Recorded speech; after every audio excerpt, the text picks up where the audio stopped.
हम ह्यूमंस के पास स्टमक होता है, स्मॉल इंटेस्टाइन होता है और लार्ज इंटेस्टाइन होता है। इन तीनों को आपस में मिलाकर एक कंपार्टमेंट कहा जाता है। लेकिन कुछ एनिमल्स जैसे गाय, भैंस, बकरी, इन एनिमल्स को रूमिनेंट्स कहते हैं। इनके पेट के अंदर 4 कंपार्टमेंट होते हैं। स्टमक तो होता ही है, स्मॉल इंटेस्टाइन, लार्ज इंटेस्टाइन, ये सब तो होता ही है। इसके अलावा 3 कंपार्टमेंट और होते हैं। इन एनिमल्स को जुगाली करने वाला एनिमल्स कहते हैं। आज चलिए जान ही लेते हैं कि गाय अपना भोजन पचाती कैसे है, उसके पेट के अंदर आखिर कौन सा रहस्य छुपा हुआ है। सच में रहस्य है, आज आपको बता ही देंगे। देखिए, सबसे पहले तो गाय घास खाती है, उसे बिना चबाए हुए हल्का सा चबाती है और उसे निगल कर अपने पेट के पहले हिस्से रूमेन में ले जाती है। आपको ये भी बता दें कि गाय का जो भोजन नली है वो बहुत लंबा होता है, ह्यूमन से तो बहुत लंबा होता है। ह्यूमंस की तरह गाय के भोजन नली में भी ऊपर नीचे दोनों तरफ एक गेट लगा रहता है मसल का, जिसे स्पिंक्टर कहते हैं। जब घास गाय के पेट के पहले कंपार्टमेंट रूमेन में आता है तो वहां पर गाय द्वारा खाए हुए इस घास का फर्मेंटेशन होता है।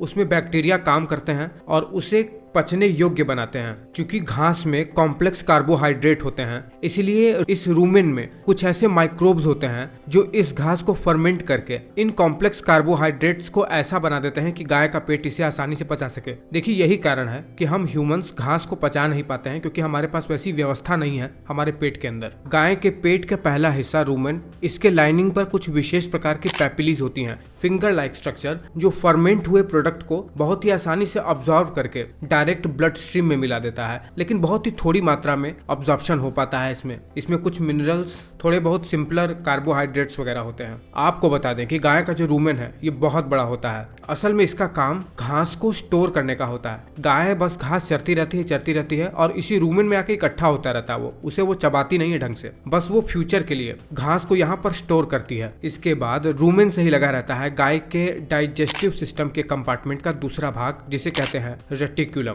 जिसका मतलब होता है मधुमक्खी के छत्ते की तरह सनचने वाला। जैसा अभी आप अपने स्क्रीन पे देख रहे हैं ना, वैसा ही होता है इसका इंटरनल लाइनिंग, बिल्कुल मधुमक्खी के छत्ते की तरह। इसका मूल काम लार्ज पार्टिकल को ट्रैप कर लेना है ताकि उसे अच्छे से छोटे छोटे टुकड़ों में तोड़ दिया जा सके। देखिए, यहाँ से रेटिकुलम से गाय दोबारा से उल्टी करके अपने इस घास को दोबारा से मुंह में ले जाती है। दोबारा से गाय इसे अब बढ़िया से चबाती है, फिर इसे निगलती है और अब ये निगला हुआ घास जाता है इसी रेटिकुलम में।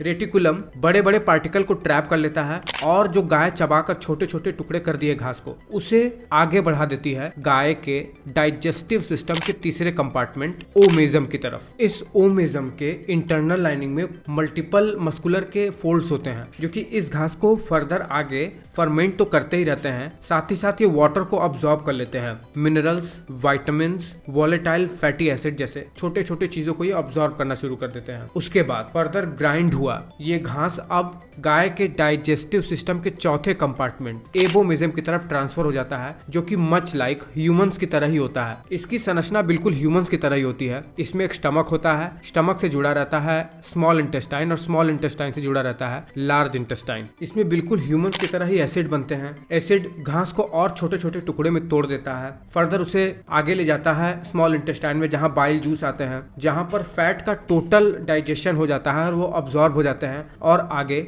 वाटर और इलेक्ट्रोलाइट्स जैसे चीजों को अब्सॉर्ब करने के लिए लार्ज इंटेस्टाइन होता है। फिर ये घास पूरी तरीके से पचकर गाय के रेक्टम में चला जाता है, जो कि आगे चलकर गोबर बन जाता है। अब आपको ये बता दें कि वो हर एक जानवर जिसका डाइजेस्टिव सिस्टम 4 कंपार्टमेंट में बटा रहता है पेट के अंदर, उसे रूमिनेंट कहते हैं, मतलब जुगाली करने वाले एनिमल्स। मतलब ये एक बार खाएंगे, स्टोर करेंगे, फिर उल्टी करके अपने मुंह में उस घास को लाके दोबारा से चबाएंगे, फिर उसे निगल कर पेट की तरफ ले जाएंगे, फिर आगे उनका फर्दर डाइजेशन होगा। इस तरीके के एनिमल कौन कौन से होते हैं? गाय होती है, भैंस होती है, बकरी होती है, ऊंट होता है, हिरन होते हैं। ये सब एनिमल्स रूमिनेंट कहलाते हैं। मैं उम्मीद कर रहा हूँ कि छोटे से वीडियो में बहुत सारी जानकारी दे पाने में मैं सक्षम हो पाया हूँ।